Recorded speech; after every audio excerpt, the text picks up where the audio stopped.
Tonton video ini sampai selesai agar Anda tidak gagal paham.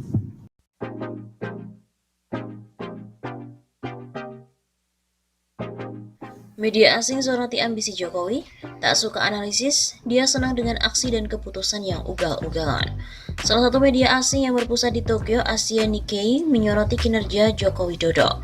Dalam artikelnya yang ditulis tentang Jokowi, Asia Nikkei mengaku bahwa mereka mendapat sumber dari seorang pejabat Indonesia yang tak mau disebutkan namanya.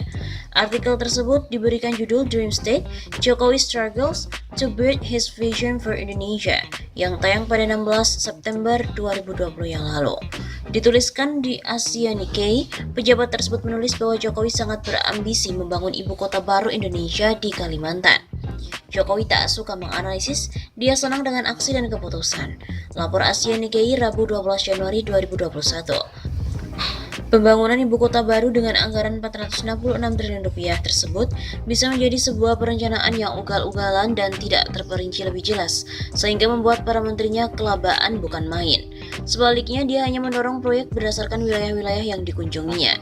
Pembangunan ibu kota baru ini bisa menjadi memunculkan dua sisi presiden. Di satu sisi dia ambisius, fokus membangun infrastruktur yang dibutuhkan dan sangat mudah menarik hati para investor asing. Asia Nikkei mengaku jika laporan dari seorang pejabat Indonesia ini mereka terima pada 16 September 2020 yang lalu. Di sana pejabat Indonesia itu menulis ia terinspirasi namun sekaligus jengkel dengan Jokowi. Terinspirasi namun jengkel dengan Jokowi, salah satu menterinya mengatakan kepada saya, ini adalah caranya untuk memahami sang presiden yang penuh kontradiksi. Hingga berita ini diturunkan, Asia Nikkei belum memberikan klarifikasi lebih lanjut mengenai pemberitaan yang mereka muat atau identitas sumber yang masih dirahasiakan itu.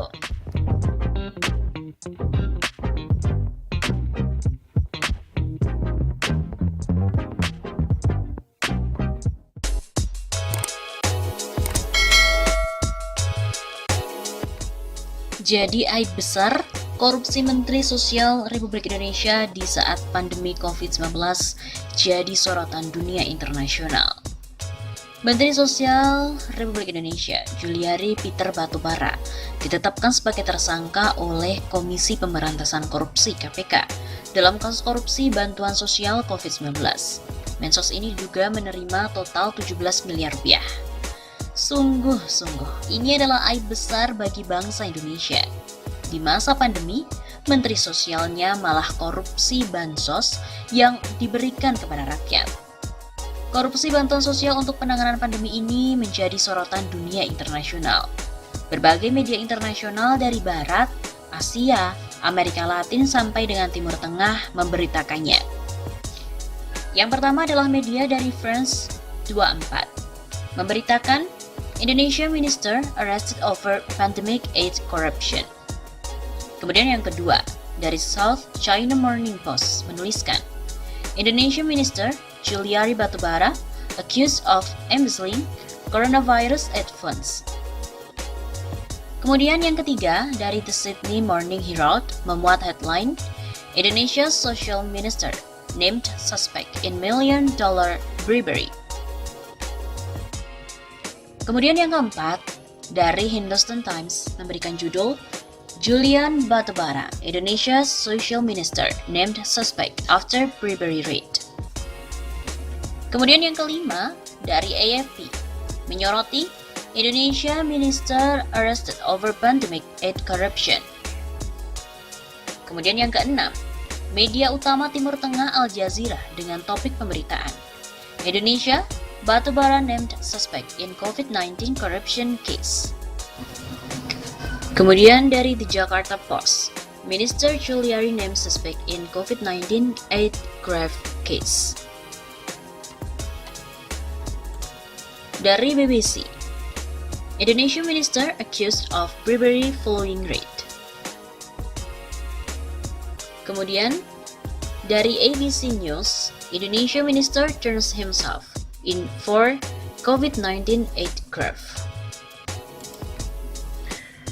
Selain itu ada pula dari media Ace Oregonian dengan judul beritanya Indonesia Minister turns himself in for COVID-19 aid graft. Dan masih banyak lagi. Bisa deh coba teman-teman semua googling.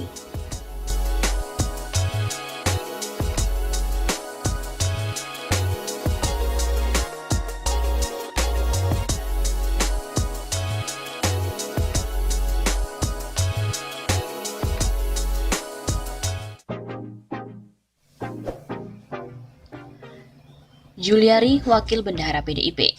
Apakah uang suap dana bansos mengalir ke PDIP? Komisi Pemberantasan Korupsi atau KPK terus mendalami dugaan aliran suap pengadaan dana bansos COVID-19 yang menjerat Mensos Juliari Peter Batubara. Meski tak secara khusus menyebut partai tertentu, PLT Jubir KPK Ali Fikri mengatakan pihaknya belum sampai ke arah sana. Adapun seperti diketahui, selain sebagai Menteri Sosial, Juliari Batubara memegang jabatan di PDIP sebagai Wakil Bendahara Umum. Dia Wakil Bendum Parpol, yaitu faktanya.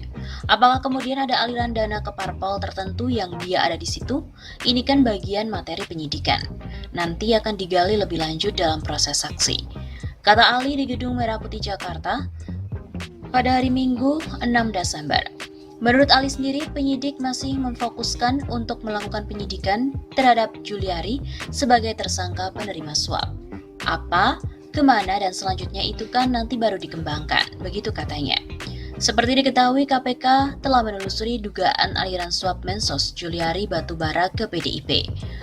Komisi Pemberantasan Korupsi KPK masih mendalami dugaan aliran suap pengadaan bantuan sosial alias Bansos COVID-19 yang menjerat Menteri Sosial Juliari Batubara ke PDI Perjuangan.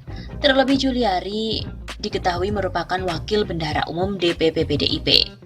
Dia merupakan bendahara umum parpol dan itu faktanya. Lalu apakah kemudian adanya aliran dana ke parpol yang ada dia di situ? Ini adalah bagian dari penyidikan.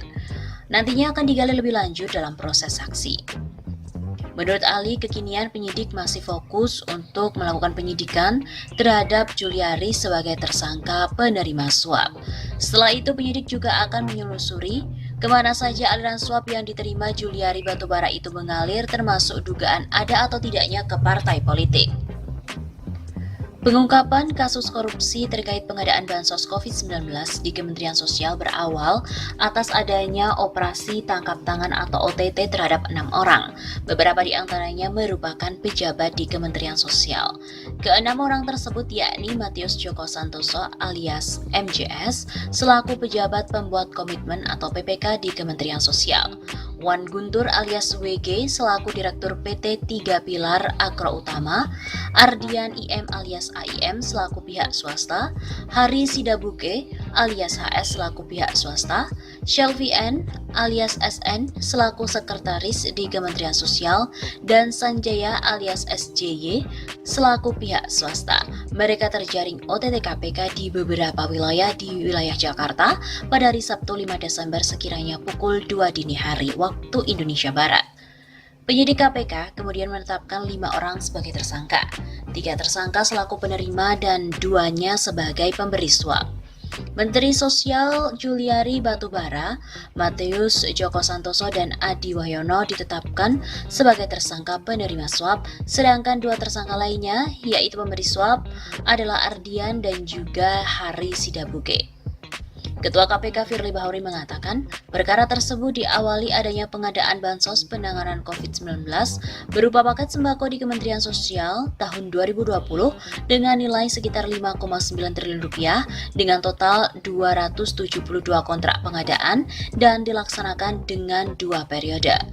Juliari Batubara atau JPB selaku Menteri Sosial menunjuk MJS, Matius Joko Santoso, dan AW Adi Wahyono sebagai pejabat pembuat komitmen di dalam pelaksanaan proyek tersebut dengan cara penunjukan langsung para rekanan.